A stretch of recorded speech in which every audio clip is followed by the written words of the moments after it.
আপনি গুগলকে একটা প্রশ্ন করলেন, 1 সেকেন্ডের মধ্যে উত্তর চলে এলো। কিন্তু সেই 1 সেকেন্ডের পেছনে আছে হাজার হাজার পাওয়ারফুল কম্পিউটার, বিশাল সার্ভার এবং সেগুলোকে ঠান্ডা রাখার জন্য প্রয়োজনীয় বিপুল পরিমাণ এনার্জি ও ইনফ্রাস্ট্রাকচার। আর এখানেই শুরু হয়েছে ভারতের নতুন বিতর্ক।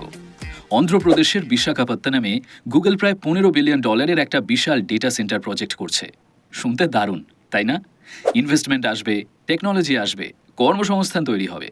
প্রকল্পের সঙ্গে যুক্ত পক্ষগুলোর দাবি প্রায় 1,88,000 জব অপরচুনিটি তৈরি হবে। কিন্তু প্রশ্নটা অন্য জায়গায়। এই উন্নয়নের দাম কে দেবে? বিশাখাপত্তনম এমনিতেই জল সংকটে ভুগছে। রয়টার্সের রিপোর্ট অনুযায়ী শহরের দৈনিক জলের প্রয়োজন প্রায় 480 মিলিয়ন লিটার্স, কিন্তু সরবরাহ প্রায় 410 মিলিয়ন লিটার্স, অর্থাৎ ঘাটতি প্রায় 70 মিলিয়ন লিটার্স প্রতিদিন। আর ঠিক এমন একটা জায়গাতেই তৈরি হচ্ছে বিশাল ডেটা সেন্টার ইনফ্রাস্ট্রাকচার। পরিবেশ কর্মীদের আশঙ্কা, এত বড় প্রযুক্তিগত পরিকাঠামো ভবিষ্যতে স্থানীয় ওয়াটার রিসোর্সের উপর চাপ তৈরি করতে পারে। তাই শুধু জল নয়, প্রকল্পস্থল থেকে মাত্র প্রায় 860 মিটার দূরে কাম্বালাকোন্ডা ওয়াইল্ড লাইফ স্যাংচুয়ারি, সেখানে লেপার্ড থেকে প্যাঙ্গোলিন রয়েছে নানা ওয়াইল্ড লাইফ। তাই প্রশ্ন উঠছে, হাজার হাজার মেশিনের শব্দ, কনস্ট্রাকশন এবং ইনফ্রাস্ট্রাকচারের প্রভাব ওয়াইল্ড লাইফের উপর কতটা প্রভাব ফেলবে? এই নিয়ে প্রতিবাদও হয়েছে। কেউ ব্যানারে লিখেছেন, উই ক্যানট ড্রিঙ্ক ডেটা, অর্থাৎ আমরা ডেটা পান করতে পারবো না, আমাদের জল চাই। কিন্তু গল্পের অন্য দিকও আছে।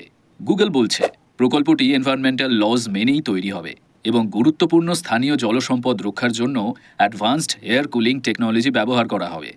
রাজ্য সরকারও বলেছে রুরাল বা রেসিডেন্সিয়াল ওয়াটার সাপ্লাই থেকে জল নেওয়া হবে না।